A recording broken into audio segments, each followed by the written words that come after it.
को रोक पाएंगे, वो नहीं रोक पाए। आज फिर आपके दरमियान में आ रहे और कह रहे कि हमको वोट दे दो, हम बीजेपी को रोक पाएंगे। मैं आपसे जिम्मेदारी के साथ कह रहा हूं कि अखिलेश यादव की बस की बात नहीं है बीजेपी को रोकना। अगर कोई बीजेपी को रोक सकता है तो ये जो पीडीएम बना है, जिसमें पिछड़ा, दलित और मुसलमान है, ये बीजेपी को और संघ परिवार को रोक सकते हैं उत्तर प्रदेश में और पूरे देश में। तो मैं आपसे अपील कर रहा हूं कि आप अपने वोट का नुकसान मत करिए। हम आपसे वादा भी कर रहे हैं कि इंशाअल्लाह ताला ये हमारा जो पीडीएम बना है, हम अपनी बहन के साथ सिर्फ इस पार्लियामेंट के चुनाव की हद तक नहीं रहेगा, बल्कि उत्तर प्रदेश में इसको और लेकर आके जाएंगे। तो आप में बताना हम जरूरी समझते हैं कि समाजवादी तो नाम लेती है सामाजिक न्याय का, मगर जब सामाजिक न्याय की बात अखिलेश यादव करते हैं तो कभी उनकी जबान से लफ्ज मुसलमान नहीं निकलता। मैं शुक्रगुजार हूं हमारी बहन पल्लवी पटेल का कि उन्होंने कहा कि मैं लफ्ज मुसलमान इस्तेमाल करूंगी, और उन्होंने कहा कि पीडीएम में एम का मतलब मुसलमान होगा।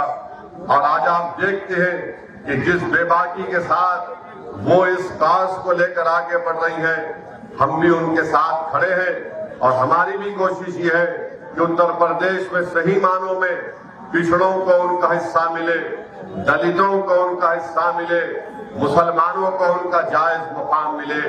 आज उत्तर प्रदेश हो या हमारा वतन अजीज भारत हो, लफ्ज मुसलमान जब आ जाता है सब लोग पीछे हट जाते हैं। आज आप देखते हैं कि कोई लफ्ज मुसलमान का नाम लेने के लिए तैयार नहीं है। बताइए, अगर भारत की जमहूरियत को मजबूत करना है तो यहाँ पर पिछड़े समाज को, हर एक को उनका हक मिलना चाहिए। मगर हम देख रहे हैं कि लोग धोखा खा जाते हैं समाजवादी पार्टी के दिल फरेब बातों को सुनकर। मगर चुनाव हो जाता है, उसके बाद अखिलेश यादव को किसी की फिक्र नहीं होती है। मेरी आपसे गुजारिश है, ये पार्लियामेंट का चुनाव भारत की तारीख का एक बहुत अहम और बड़ा ही नाजुक पार्लियामेंट का चुनाव है। आप अपने एक वोट का सही इस्तेमाल करिए। और आपके सामने हमारे भाई नरेंद्र सरोज है, ये कैंडिडेट है, इनका इंतखाबी निशान सिंबल एनवलप है। आप उनका वोट, अपना वोट इस्तेमाल करिए, उनको कामयाब करिए। दूसरी जानिब बीजेपी है। 10 साल से नरेंद्र मोदी ने भारत में भारत के युवाओं को, नौजवानों को बेरोजगारी उनका मुकद्दर बनाकर रख दिया। आज रोजगार नहीं दे पाते हैं और नरेंद्र मोदी के पास इसका कोई जवाब नहीं है। महंगाई आसमान को छू रही है।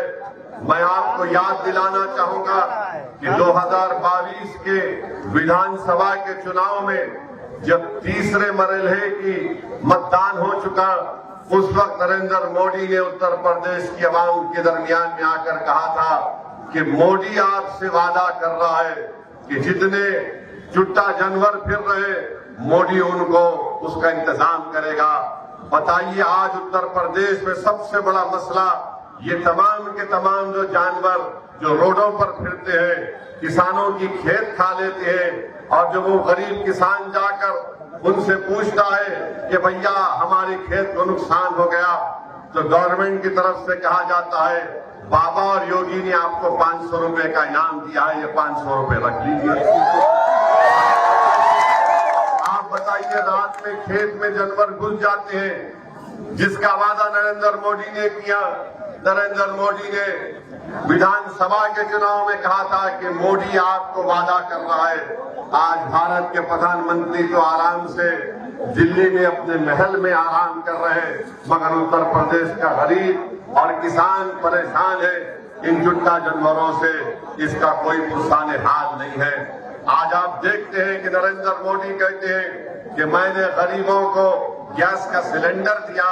मोदी जी, कभी किसी गरीब के घर में आप चले जाइए, 1 या 2 गैस का सिलेंडर के बाद वो गरीब परिवार गैस का सिलेंडर खरीद नहीं सकता, उनके पास उतने पैसे नहीं है, वही लकड़ियों पर खाना पकता है, वही धुआं निकलता है हमारी बहनों के लिए। फिर तीसरा नरेंद्र मोदी कहते हैं कि मैंने प्रधानमंत्री आवास योजना में घर दिए। अरे कहाँ दिए आप बताओ ना हमको। मैंने प्रधानमंत्री आवास योजना के लिए, मुद्रा लोन के लिए और ये गैस के सिलेंडर की स्कीम के लिए मैंने आरटीआई एप्लीकेशन डाला, मगर कभी इसका जवाब नहीं आता है। तो मेरी आप तमाम से अपील है कि आपको देख समझकर अपने वोट का इस्तेमाल करना है। अभी हम आ रहे थे तो रास्ते में नरेंद्र मोदी का हमने एक वीडियो देखा। नरेंद्र मोदी जिस सफाई के साथ झूठ को बोलते हैं, शायद ही कोई इस तरह से झूठ बोल सकता होगा। भारत के प्रधानमंत्री ने कहा, एक टीवी चैनल को इंटरव्यू देते हुए कहा कि मैंने गाजा में जो इजरायली जालिम हुकूमत बमबारी कर रही थी, मोदी ने कहा कि मैंने यहां से अपने कदमी को भिजाया ताकि वो जाकर बेंजामिन नेतन्याहू से कहे कि रमजान के महीने में बमबारी मत करो। नरेंद्र मोदी इतना झूठ क्यों बोलते हैं आप? यकीनन एनएसए गए थे। सुनिए, यकीनन एनएसए गए थे, मगर पूरे रमजान में जालिम इजरायलियों ने गाजा के फलस्तीनियों पर बम बरसाते रहे। आज 16,000 बच्चे मर गए नरेंद्र मोदी गाजा में, 15,000 महिला मर चुकी है, 12 लाख अवाम बेघर हो चुकी है। एक नहीं, दो नहीं, करीब 20,000 के करीब बिल्डिंगें इजराइल ने बर्बाद कर दिया। और भारत के प्रधानमंत्री झूठ बोलकर कह रहे कि मैंने भिजाया था इजराइल को। ये मुझे खामखा घेर लेते हैं मुसलमानों के नाम लेकर। मोदी जी, कोई नहीं घेरता, आप घेरने का काम करते हैं, मगर इंशाअल्लाह ताला अब हम आपके घेरे को तोड़कर निकलेंगे इंशाअल्लाह। आप बताइए, सुनिए, भारत के प्रधानमंत्री जो कह रहे हैं कि मैंने इजराइल को कहा कि रमजान में बमबारी मत करो। आज स्पेन में एक भारत की कश्ती जिसमें 27 टन का हथियार था, असला था, एक्सप्लोजिव थे, उसको स्पेन की हुकूमत ने कहा कि तुम स्पेन में आकर कश्ती को अंदर नहीं ला सकते। वो चेन्नई से जा रही थी इजराइल को। बोलो प्रधानमंत्री, क्या ये सच है या झूठ है? अरे आप दे रहे हैं इजराइल को असला। हैदराबाद में कैलविट कंपनी है, वहां से ड्रोन बनकर जा रहे हैं और भारत के प्रधानमंत्री कह रहे हैं कि मैंने इजराइल को कहा था कि रमजान में बमबारी मत करो। अरे मोदी जी, अगर आप इतने ताकतवर है तो इजराइल ने तुम्हारी बात क्यों नहीं सुनी? जब आपके भक्त कहते हैं कि मोदी जी ने यूक्रेन में जंग रुका दी, तो ये तो छोटी बात थी। नेतन्याहू तो आपका बड़ा करीबी दोस्त है, आप तो उसको गले लपेटते हैं जब कभी भी आप मिले उससे। बताओ कितना झूठ आप बोलेंगे मेरे अजीज दोस्तों और बुजुर्गों। फिर भारत के प्रधानमंत्री टीवी के इंटरव्यू में कहती है कि यकसा civil code, uniform civil code, मिसाल देते हैं छोटे बच्चों को बिठाकर। मोदी जी, आप छोटे बच्चों को बिठाकर कुछ भी बोल सकते हैं, मगर असदुद्दीन ओवैसी जानता है कि आप क्या करना चाहते हैं।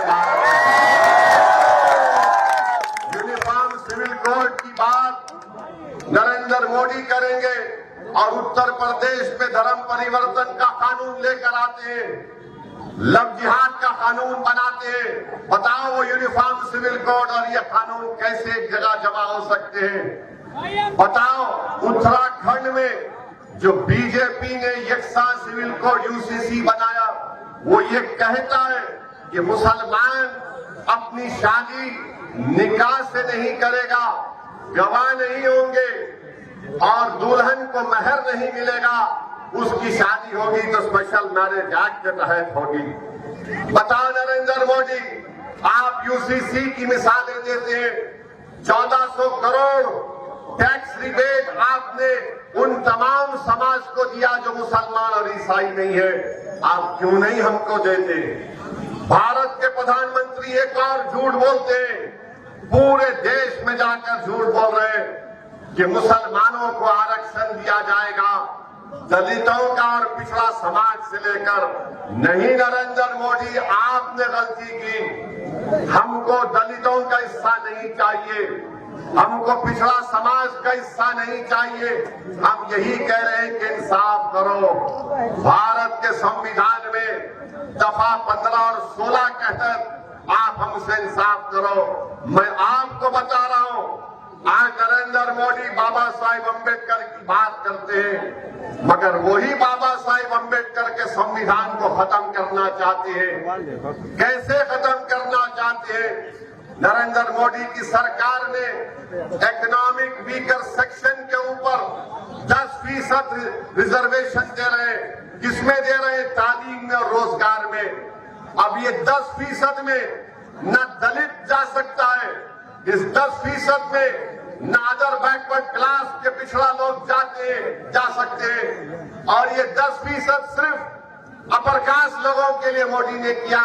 बताओ नरेंद्र मोदी, जो आबादी का 80% हिस्सा है, आप उनसे कह रहे हैं कि तुम 27% या 50% में अपना खेल खेलो, और जो इस देश के 10% हिस्सा है, 20% हिस्सा है, नरेंद्र मोदी उनको 10% हिस्सा दे रहे हैं। बोलो मोदी, किसका रिजर्वेशन आप छीन रहे हैं? आप दलितों का हिस्सा मार रहे हैं, बैकवर्ड क्लास का हिस्सा मोदी मार कर देना चाहते हैं।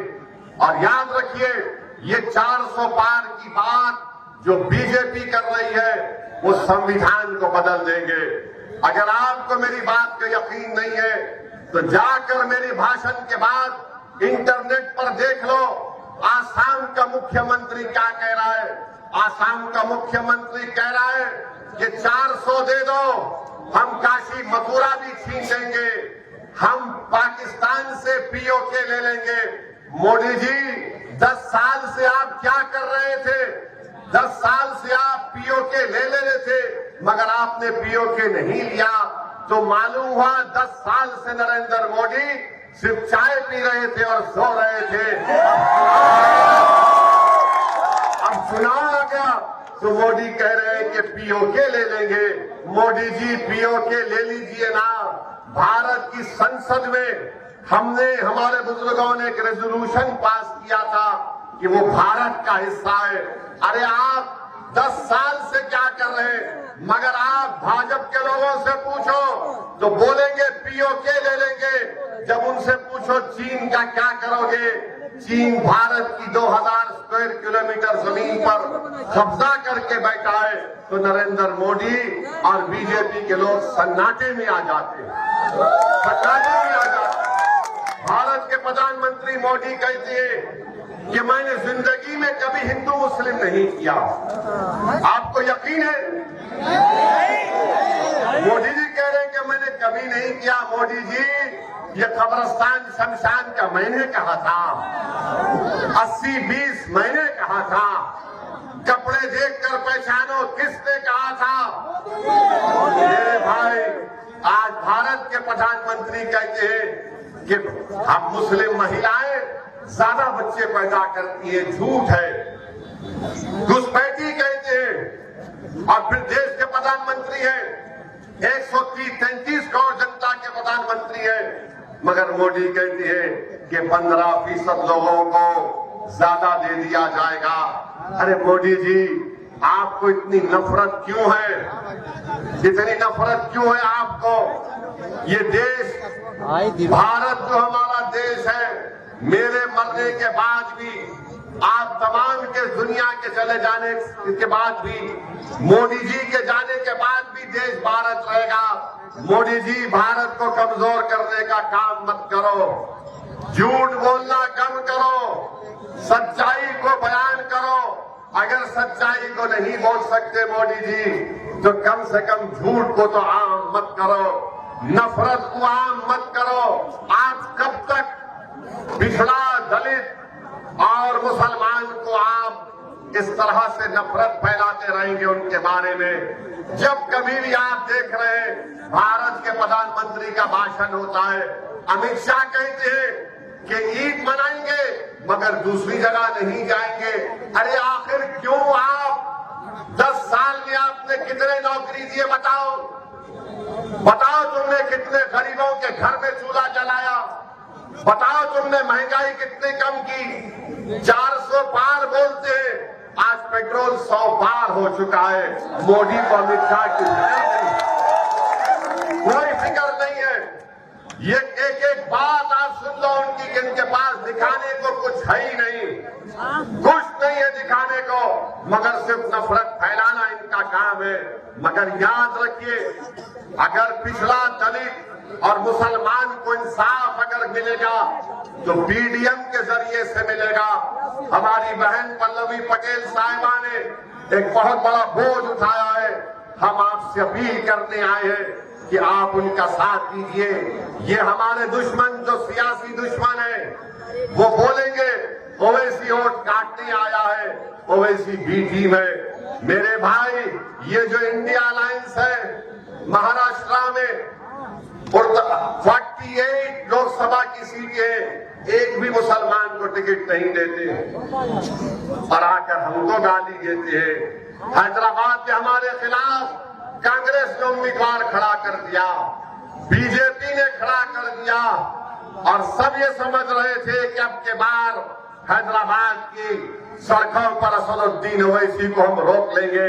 मगर आप देखना इंशाअल्लाह ताला 2019 में जितनी हमको हैदराबाद और अल्लाह ने मेजॉरिटी दी, उससे ज्यादा मेजॉरिटी से इंशाअल्लाह ताला।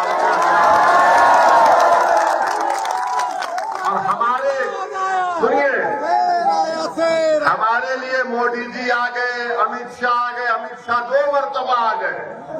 अमित शाह साहब इतना पुकार पुकार कर कह रहे थे, हमको लग रहा था कि कहीं कुछ हो ना जाए उनको, कहीं कुछ हो ना जाए उनको। मगर बहरहाल मेरे भाई, आज आपसे एक ही गुजारिश है कि एक नई शुरुआत करिए, एक नया इनकलाब लिखिए। याद रखिए, अगर भारत की पार्लियामेंट में पिछड़ा, दलित और मुसलमान की नुमाइंदगी नहीं होगी तो फिर कौन आपकी आवाज बनेगा? कल अगर यूनिफॉर्म सिविल कोड का बिल आएगा, कल अगर यकसा सिविल कोड का बिल आएगा, तो क्या आप समझते हैं कि अखिलेश की पार्टी वाले कुछ बोलेंगे? अगर कल कोई ऐसा कानून लाया जाएगा जो प्लेसेस ऑफ वर्शिप एक्ट को खत्म करेगा, तो क्या भैया उठ के कुछ बोलेंगे? भैया तो सिर्फ यही बोलते हैं कि दरी बिछाओ और अपनी जवानी मुझ पर कुर्बान कर दो। मेरे भाई, जिस शख्स के परिवार के लोग पूरे भाजपा में चले गए, उनके छोटे भाई की पत्नी बीजेपी में चले गई, हर जगह से उनके रिश्तेदार बीजेपी में चले जाते हैं। तो हम आपसे अपील कर रहे हैं कि अपना एक एक वोट एनवलप के निशान पर लगाइए